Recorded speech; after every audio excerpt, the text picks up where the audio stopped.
భారతీయుల 500 సంవత్సరాల కల సాకారం అవుతున్న వేళ జనవరి 22వ తేదీ అయోధ్యలో శ్రీరాముని ప్రాణ ప్రతిష్ఠ కార్యక్రమం పురస్కరించుకుని మెదక్ జిల్లా పెద్ద శంకరంపేట మండల పార్టీలోని అన్ని దేవాలయాలను వివిధ రకాల పూలతో విద్యుత్ దీపాలతో దేదీప్యమానంగా అందంగా అలంకరించుకోవాలని శ్రీరామ జన్మభూమి తీర్థక్షేత్రం బాధ్యులు సీతారామరావు, జైహింద్ రెడ్డి, సతీష్ గౌడ్, మహంకాళి కృష్ణమూర్తి, రవివర్మ, శ్రావణ్, హరికృష్ణన్లు కోరారు. శ్రీ సరస్వతి శిశు మందిర్లో నిర్వహించిన సమావేశంలో వారు మాట్లాడారు. ప్రధానమంత్రి నరేంద్ర మోదీ పిలుపు మేరకు దేశవ్యాప్తంగా అన్ని దేవాలయాలను అందంగా అలంకరించుకోవడంతో పాటు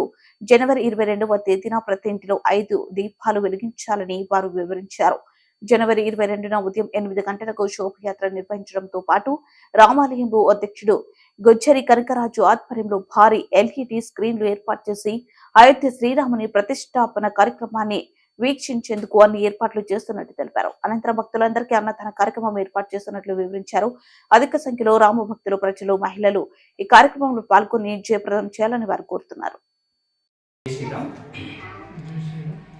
జనవరి 22వ తారీఖు రోజున 500 సంవత్సరాల కళ అయినటువంటి అయోధ్య రామచంద్ర ప్రాణప్రతిష్ఠ కార్యక్రమం ఉంది. మనకు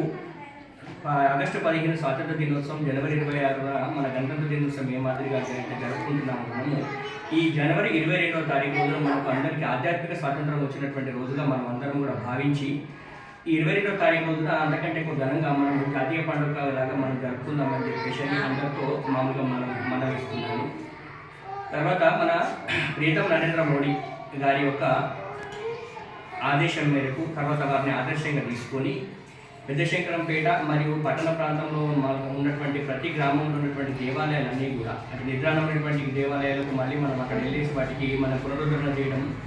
ఉన్నటువంటి గుళ్ళనంతా కూడా రేపటి నుంచి లేదా అవకాశం అంటే ఈ రోజు నుండి కూడా మన గుళ్ళన్నీ కూడా శుభ్రపరచుకొని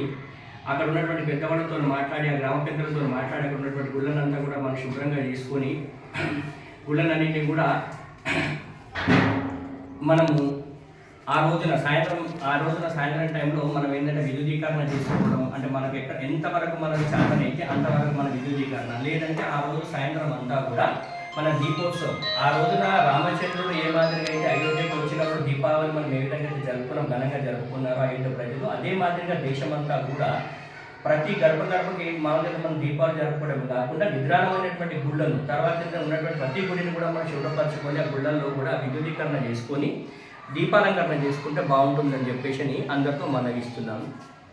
తర్వాత మనకి పెద్ద శంకరంపేటలో జనవరి 22వ తారీఖు రోజున మనకి ప్రాణప్రతిష్ఠ దీక్షణ, తర్వాత ఏంటంటే అక్కడ అల్పాహారం మొదలుకొని అన్నదానం వరకు, తర్వాత సాయంత్రం మనకు విద్యుదీకరణతో పాటుగా తర్వాత దీపోత్సవంతో పాటుగా భజన కార్యక్రమం కూడా మనకు ఆలయ కమిటీ అధ్యక్షుడు అంటే తన సొంత ఖర్చులతో మన శ్రీ గుజ్జరి కనకరాజన్న గారు తన సొంత ఖర్చులతో ఆ రోజంతా జనవరి 22 జరిగే ప్రతి కార్యక్రమం కూడా వారి యొక్క కుటుంబం యొక్క సహకారంతో కార్యక్రమం మనం పెద్ద శంకరంపేటలో ఘనంగా జరుపుకుంటున్నాము. ఆ రోజు అందుకే ప్రతి ఒక్కరు కూడా పొద్దున 8 గంటలకే మనము రామ మందిరం చేరుకొని గ్రామంలో మనము ఒక గ్రామ ప్రదక్షిణ చేసి శ్రీరామ జయరామ అనేటువంటి మహామంత్రంతో ఒక 108 సార్లు మహామంత్రం జపించి ప్రాణప్రతిష్ఠ కార్యక్రమం వీక్షించి అల్పారం ముగించుకొని తర్వాత మధ్యాహ్నం అన్నదాన కార్యక్రమంలో పాల్గొని ఇంటికి చేరుకున్న తర్వాత సాయంత్రం మామూలుగా అందరూ దీపాలంకరణ ఏ విధంగా తీసుకుంటాం అదే మాదిరిగా మనం రామ మందిరంలో కూడా మనం దీపోత్సవం తీసుకున్నాము. సాయంత్రం భజన కార్యక్రమంలో మామూలుగా పాల్గొని రాత్రి